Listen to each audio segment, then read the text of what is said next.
Israel आणि हमासच्या युद्धावरून राजकीय भूमिका काय यावरून वाद रंगलेला आहे। भारताने इस्रायलची बाजू घेऊन पॅलेस्टाईनकडे दुर्लक्ष करायला नको, त्यावरून भाजप नेत्यांनी काय आक्षेप घेतलाय आणि इस्रायल पॅलेस्टाईनच्या जमिनीच्या वादामध्ये भारताची भूमिका काय राहिलेली आहे, बघूया त्यावरचा एक स्पेशल रिपोर्ट। मेरा लगता है शरद पवार जी सुप्रिया मैडम को भेजेगा गाजा में हमास के लिए लड़ने के लिए।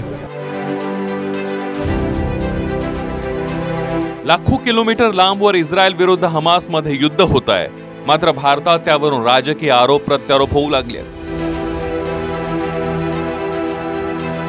कोण कुणाच्या पाठीशी आहे आणि कोण कुणाचं समर्थन करतं या वादात भाजपने शरद पवारांना टार्गेट केलंय। आता नेमका पवारांच्या कोणत्या विधानावरून वाद सुरू झालाय ते पाहूया। भारत सरकारची भूमिका जवाहरलाल नेहरू, इंदिरा गांधी, राजीव गांधी, अटल बिहारी वाजपेयी या सगळ्यांची भूमिका ही होती पॅलेस्टाईनला मदत करायची। हिंदुस्थाननी कधी दुसरी कोणाला मदत केली नाही। ज्यांची जमीन, ज्यांचं घरदार, त्यांच्या पाठीशी हा देश उभा राहिला।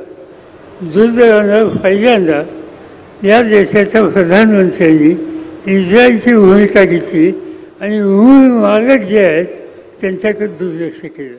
इस्राइल को लेकर शरद पवार ने जो बात रखी है, मेरा लगता है शरद पवार जी सुप्रिया मैडम को भेजेगा गाजा में हमास के लिए लड़ने के लिए। तर दुर्दैव असं आहे की कोणीही आदरणीय पवार साहेबांचं पूर्ण स्टेटमेंट वाचलेलं नाही आहे, म्हणून ते त्यांच्या बीजेपीच्या IT सेलनी हा घातलेला गोंधळ आहे। आता गाझामध्ये काल हॉस्पिटलला अटॅक करून 500 लोक गेले, तो इतके असंवेदनशील झालो आहेत आपण। आता शरद पवारांनी इस्रायलच्या पाठिंब्यावरून मोदींवर टीका केली। त्यावर नारायण राणे म्हणाले की मोदींनी इस्रायलची बाजू नव्हे तर इस्रायलवर हमासने केलेल्या हल्ल्याचा निषेध केला। दुर्दैवानं पहिल्यांदा या देशाच्या प्रधानमंत्र्यांनी इस्रायलची भूमिका घेतली आणि मूळ मालक जे आहेत त्यांच्याकडे दुर्लक्ष केलं। पण एक गोष्ट चांगली झाली की मला कसं आश्चर्य आहे की परराष्ट्र खात्याने जाहीर केलं की आपल्या देशाची भूमिका पॅलेस्टाईन आणि या लोकांना समर्थन देणारी आहे आणि ही भूमिका अटल बिहारी वाजपेयींची होती। आज त्या बाजून जातात। उद्या त्याला कुणी काही या प्रश्न विचारलं तर आपली भूमिका स्वच्छ असली पाहिजे। राष्ट्रवादी काँग्रेसची भूमिका स्वच्छ असली पाहिजे की मूळ मालक जे कष्टकरी आज तिथे आहेत त्यांच्या पाठीशी आम्ही आहोत, एवढंच। आदरणीय शरद पवार यांनी इस्रायल व हमास लढ्याबाबत केलेली टीका मी दुर्दैवी म्हणेन। मोदी साहेब नेहमीच तुम्हाला गुरु म्हणून मानतात, तुम्ही मात्र चुकीचा अर्थ लावून इस्रायलची बाजू घेतली नाही। इस्रायलची त्यांनी बाजू नाही घेतली की इस्रायलवर झालेला हल्ला, अतिरेकी हल्ला निषेध केला याचा निषेध केला। कोणा व्यक्तीची बाजू नाही घेतली। समजून घ्या, तुम्ही बाजू घेताय। आता जर साऱ्यांची विधानं नीट ऐकली तर इथं वादाचं मूळ कुठे आहे ते समजून घेण्याआधी पार्श्वभूमी समजून घेऊयात। इस्रायल पॅलेस्टाईन वादामुळे इतिहासात आणि वर्तमानातही भारत सरकारची भूमिका पॅलेस्टाईनच्या बाजूने राहिली आहे। पॅलेस्टाईनला एक स्वतंत्र देश म्हणून भारताने कायम पाठिंबा दिलाय। त्याचवेळी इस्रायल या देशाचं अस्तित्वही आपण अमान्य केलेलं नाहीये। दोन्ही देशांनी शांततेने आपला सीमावाद मिटवावा अशी भूमिका भारताची कायमच राहिली आहे। या पार्श्वभूमीनंतर आरोप प्रत्यारोप का सुरू झाले तेही पाहूया। हमासने इस्रायलवर हल्ला केल्यानंतर पंतप्रधान मोदींनी 7 ऑक्टोबरला एक ट्विट केलं। इस्रायलवरच्या दहशतवादी हल्ल्याच्या बातमीने धक्का बसला। पीडित कुटुंबियांसाठी प्रार्थना करतो आणि आम्ही पीडित कुटुंबियांसोबत आहोत। या कठीण प्रसंगी आम्ही इस्रायल सोबत आहोत। या ट्विटमध्ये पंतप्रधान मोदींनी इस्रायलवरच्या दहशतवादी हल्ल्याचा निषेध केला। मात्र यानंतर काहींनी सोशल मीडियावर पॅलेस्टाईन विरोधात मोहिमा सुरू केल्या। काही राज्यांमध्ये तर पॅलेस्टाईनच्या बाजूने पोस्ट टाकल्यामुळे काही तरुणांवर गुन्हेही दाखल झाले। मात्र मुळात पंतप्रधान मोदींनी केलेले ट्विट हे दहशतवादी हल्ल्याबाबत होतं, पण अनेक सामान्य माणसंच नव्हे तर खुद्द महाराष्ट्र भाजपचे प्रदेशाध्यक्ष सुद्धा पॅलेस्टाईनची बाजू घेणं गैर मानू लागले। सत्ताधारी विरोधकात जुन्या नव्या भूमिकांवरून वाद सुरू झाला। गलतफहमी को दूर करने के लिए मैं कहना चाहता हूं कि हम हर एक प्रश्न को गुण और अवगुण के आधार पर देखेंगे, लेकिन मध्य पूर्व के बारे में यह स्थिति साफ है कि अरबों की जिस जमीन पर इजराइल कब्जा करके बैठा है वो जमीन उसको खाली करना होगी। आक्रमणकारी आक्रमण के फलों का उपभोग करे, यह हमें अपने संबंध में स्वीकार नहीं है, तो जो नियम हम पर लागू है वो औरों पर भी लागू होगा। इजराइल के अस्तित्व को तो सोवियत रूस ने, अमेरिका ने भी स्वीकार किया है, हम भी स्वीकार कर चुके हैं। माननीय शरद पवार साहेब मुख्यमंत्री असताना महाराष्ट्रामध्ये बॉम्बलाट झाले, अनेक दहशतवादी कृत्य या महाराष्ट्रात झाले आणि आजही शरद पवार याच बाजूने आहे।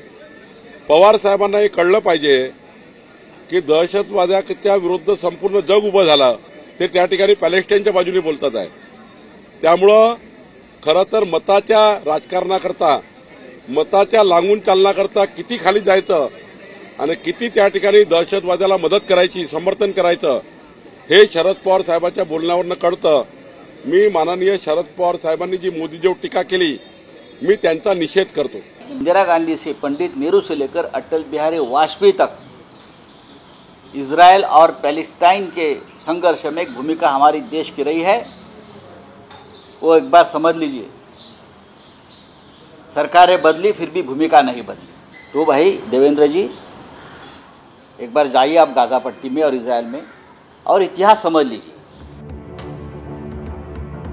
14 ऑक्टोबरला भारत सरकारच्या परराष्ट्र विभागाने एक पत्रकार परिषद घेतली। त्यात भारत सरकारनं पॅलेस्टाईन विरोधात भूमिका घेतलेली नसून भारत कायम पॅलेस्टाईनला स्वतंत्र देश म्हणून मान्यता देतो हे अधोरेखित केलं। हमारी जो पॉलिसी रही है वो हमेशा लॉन्ग स्टैंडिंग रही है, कंसिस्टेंट भी रही है। भारत ने हमेशा कहा है कि डायरेक्ट नेगोशिएशंस किया जाए, उनकी शुरुआत फिर से करें, उसका समर्थन किया है, जो कि इजराइल के साथ ऐसा, ताकि इजराइल के साथ शांति से सुरक्षित और रिकॉग्नाइज सीमाओं के भीतर रहने वाले एक संप्रभु, स्वतंत्र और वायबल पैलेस्टीनियन स्टेट का स्थापना करेगा।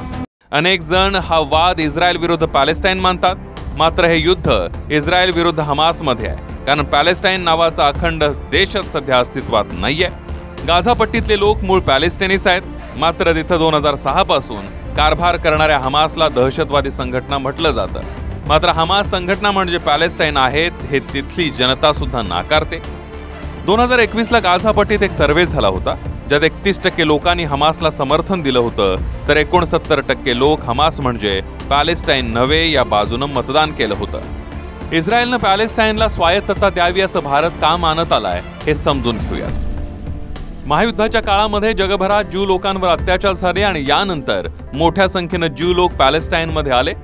इथंच आपल्या धर्माचं मूळ असल्यानं ज्यूंसाठी स्वतंत्र देश म्हणजे आत्ताचा इस्रायल असावा अशी मागणी सुरू झाली। हा पहिला नकाशा 1947 सालच्या आधीचा आहे। या नकाशातले जे लाल पॉइंट आहेत, इथे इस्रायली लोकांच्या वस्त्या होत्या आणि उर्वरित पांढऱ्या रंगातला भूभाग पॅलेस्टिनींकडे होता। इस्रायलींनी स्वतंत्र देशाची मागणी केल्यानंतर 1947ला या भूभागाचे 2 देश झाले। लाल भाग इस्रायली लोकांचा इस्रायल देश बनला आणि पांढरा भाग पॅलेस्टाईन। युद्ध आणि करार अशा अनेक गोष्टींमुळे 80च्या दशकापर्यंत पॅलेस्टाईनची बहुतांश जमीन इस्रायलच्या ताब्यात गेली आणि सध्या इस्रायल आणि पॅलेस्टाईनचा नकाशा हा असा आहे। यातला लाल भाग इस्रायलकडे आहे, वरच्या बाजूच्या या पांढऱ्या भागात पॅलेस्टाईनी लोक राहतात आणि खालच्या बाजूला ही छोटी जी पांढरी पट्टी दिसते तिथं ही पॅलेस्टाईनी आहेत। मात्र तो भाग सध्या हमास संघटनेच्या ताब्यात आहे। पट्टीसारखा दिसणारा भाग म्हणूनच याला गाझा स्ट्रीप किंवा गाझा पट्टी असंही म्हटलं जातं। सध्याचं युद्ध हे याच गाझा पट्टी विरुद्ध इस्रायलमध्ये सुरू आहे। Bureau report, TV9 Marathi.